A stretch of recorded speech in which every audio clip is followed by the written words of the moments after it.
My grandfather raised his glass across a table glowing with chandeliers and cinnamon candles and said, "Glad you're enjoying the college fund we set up for you." I froze. My fork hovered midair. "What fund?" I asked, and the laughter around us died like someone had cut the power. My dad coughed into his napkin, wine spilling down his wrist. My mom's face drained to white. Then my little cousin whispered, "Wait, you didn't know," and that was Thanksgiving, the night one careless toast set fire to everything I thought was family. By the time the dishes were cleared, I'd stopped being their quiet daughter and started becoming something they'd never see coming. Thanksgiving was supposed to feel like homecoming, but walking into my grandfather's mansion felt more like entering a museum where I didn't belong.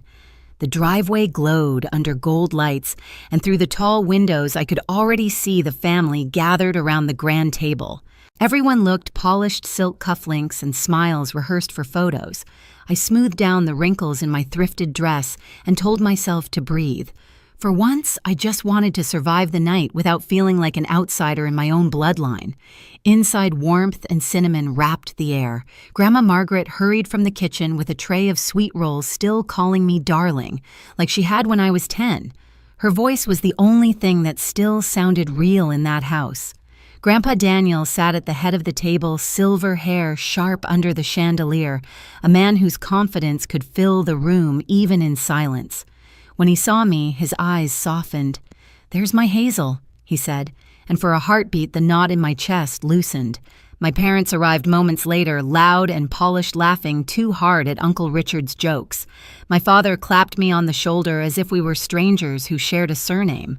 My mother kissed the air near my cheek and whispered, "Try to look relaxed, sweetie." I nodded, pretending not to hear the tremor in her voice. "Ethan." My brother didn't even glance up from his phone. It had been months since we'd said more than a sentence to each other. As the dinner began, the table shimmered with roasted turkey, mashed potatoes drowned in butter, and crystal glasses filled with wine I couldn't pronounce. I sat between Grandma and Aunt Julie, who immediately started her ritual interrogation schoolwork, dating life, all delivered with that syrupy sweetness that felt more like a test than interest. I smiled through every question, giving short, tidy answers, while my fingers traced the edge of my plate. Grandpa's laughter echoed from the far end, deep and steady, the sound of someone proud of the family he'd built.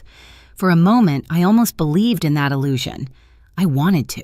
Because it was easier to pretend that everything was fine, that my parents weren't the same people who ignored my calls when rent was due, that they hadn't stopped asking about my classes, that I wasn't sitting there in a dress bought with my last paycheck. The candles flickered. Someone poured more wine. I looked around that perfect table and thought, maybe this year will be different. Maybe warmth can last longer than one night. But somewhere deep down, a quiet voice whispered the truth I didn't want to hear. Peace in this family always came before the storm. The moment Grandpa's glass hit the table, the whole room seemed to shrink. His voice had carried warmth a second ago, but the words still hung there like smoke. "Glad you're enjoying the college fund we set up for you." For a heartbeat, no one reacted. I blinked. "What fund?" I asked. The words quiet sharp enough to slice the air. It was like I'd triggered a chain reaction. Dad's chair scraped. He coughed hard, hand over his mouth, wine spilling down his cuff. Mom's fork dropped, her face gone pale.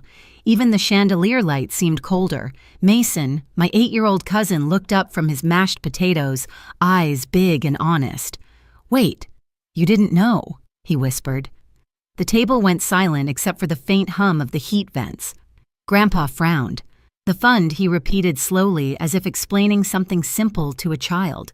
"The one we started when you were born. We've been adding to it every year. Your parents have been managing it." I turned to my dad. His face was red, his jaw tight. Mom was staring at her plate, the silver of her ring trembling against the china. "You've been managing it," I said, each word heavier than the last. "Because I've been living off $5 coffee shifts and microwave noodles, and somehow that fund never found its way to me."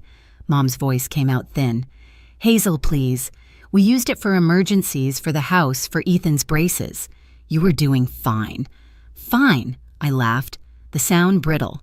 "Do you even know what fine looked like for me? Working nights while studying, skipping meals to pay rent, you called that fine.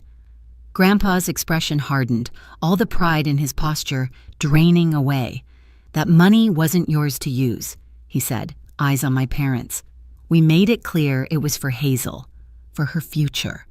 Dad's tone shifted from guilt to defense. Maybe if you hadn't insisted on putting it in our names enough, Grandpa snapped. His voice cut through the air like glass shattering. We trusted you. The silence that followed was unbearable. My grandmother's eyes glistened. Aunt Julie leaned forward, sensing gossip disguised as concern. My cousins stared at their plates. And me, I couldn't breathe. I sat there, surrounded by gold silverware and fine china, realizing the family that preached loyalty had stolen my future, one emergency at a time. I pushed my chair back. The scrape echoed across the polished floor. You let me drown, I said softly, and you watched. Mom reached out, but I pulled my hand away. Don't, I said, my voice low, steady. You don't get to fix this with tears. I stood up. The chandelier flickered overhead, throwing shards of light across their faces. Nobody followed me as I walked out. In the hallway, my reflection flashed in a gold-framed mirror, small, furious, unrecognizable. And somewhere deep inside beneath the shaking, a new thought formed. If they could lie that easily, they had no idea what truth could do. The air outside was colder than I remembered. My breath came out in clouds sharp against the night. The mansion behind me glowed warm and gold, but every window felt like an eye watching me leave. I didn't cry. I couldn't.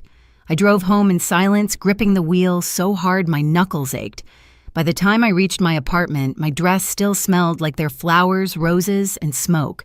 I tore it off, dropped it onto the floor, and sat on the edge of my bed, shaking. I kept hearing Grandpa's voice, clear as glass. The fund we set up for you. And Dad's, we meant to replace it.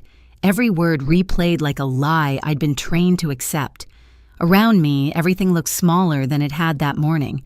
The peeling paint, the flickering light, the stack of bills on my desk, half-paid, some unopened.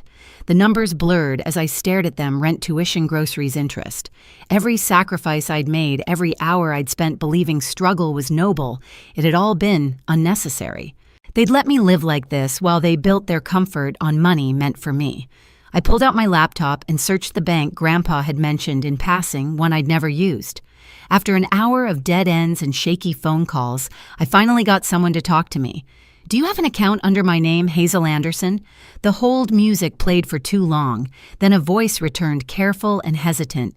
Yes, but the balance is 0. The word felt almost gentle, like it was trying not to hurt me. But it did.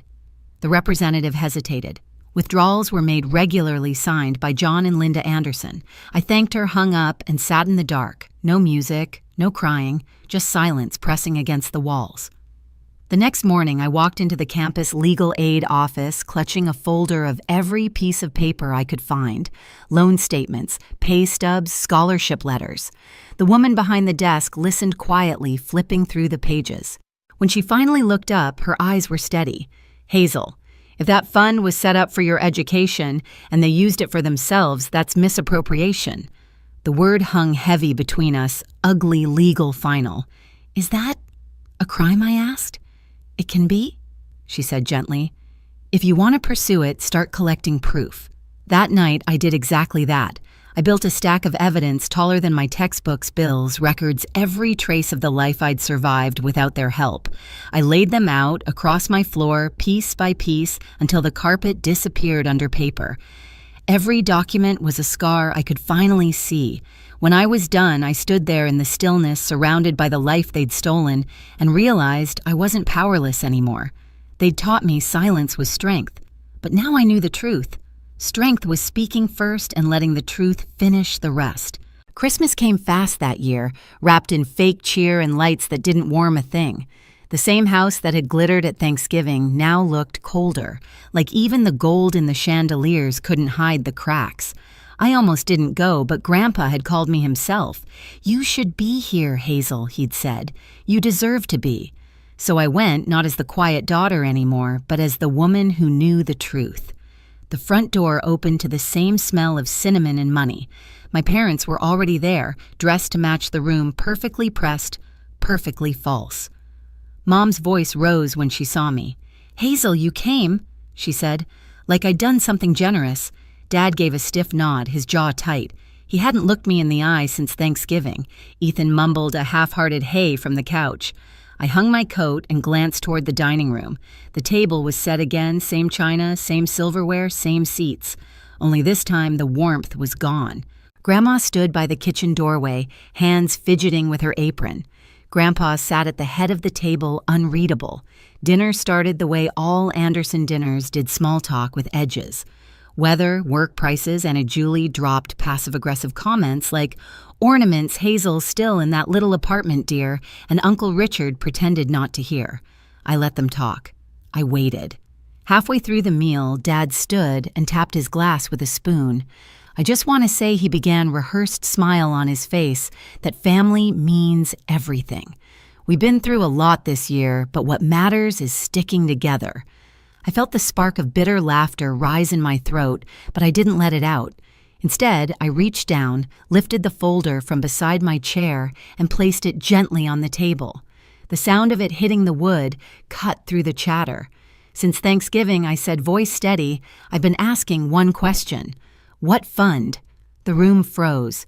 Grandpa looked up sharply. Mom's hand stopped halfway to her glass. I have the answer now. I continued, sliding the folder toward the center. Every withdrawal, every date, every signature. You didn't use the fund for me. You used it for yourselves. For the roof, the car, Ethan's braces, groceries, vacations, all of it. Mom's lips trembled. Hazel, please not tonight, I cut her off. Not tonight. I spent years patching my shoes with duct tape while you sat on money meant for me. I worked double shifts, starved through finals while you told everyone I was doing fine. Dad's face darkened. We did what we had to do for the family. I met his eyes. No, you did what was easiest for you. I was the family. A long, brittle silence followed. The clock ticked once, twice. Grandma whispered, "Oh my God," under her breath. Then Grandpa reached for the folder. He opened it slowly, scanning the first few pages, bank records, payment slips, my tuition notices. His hands trembled. When he looked up, his voice was quiet but razor sharp. "You stole from your own daughter," he said to my parents. "From your own blood." Mom's tears came fast, messy. "We didn't mean to hurt her." "You drained her future," Grandpa snapped, "and lied to me about it for years." Dad tried to speak, but the anger in Grandpa's eyes stopped him cold. "I trusted you, John. I trusted you with her life." For a moment, no one breathed. Then I spoke soft but clear. "I've already filed a report. The bank's investigation is open. They'll be in touch about repayment and legal steps." The room broke open.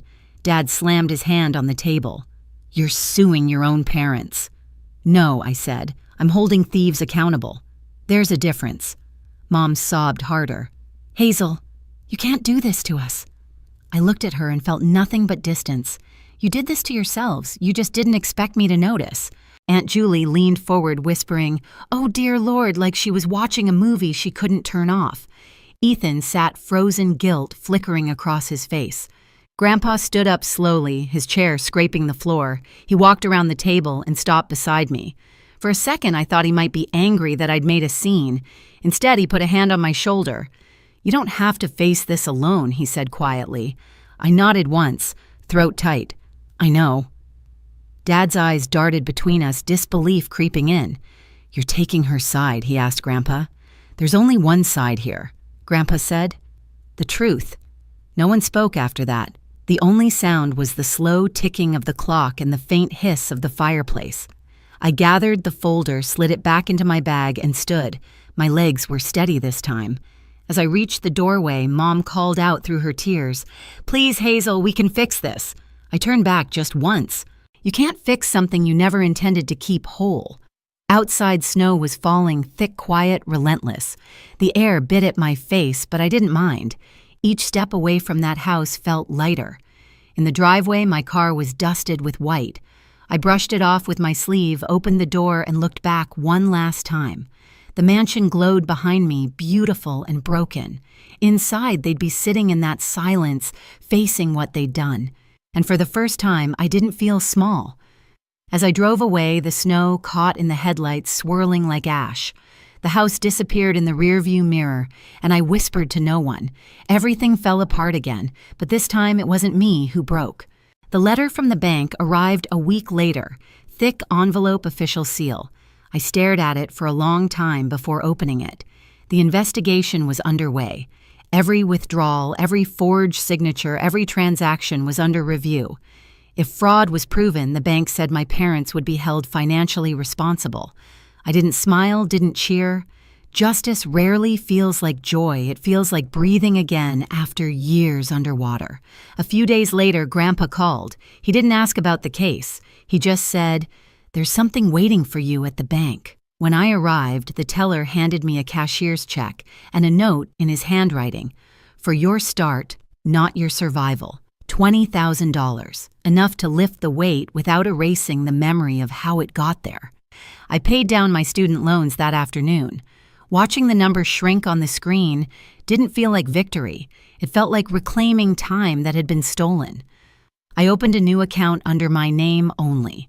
No shared signatures, no loopholes, just mine. Spring came early that year. I graduated under a pale sky wearing a borrowed cap and a smile that finally felt earned.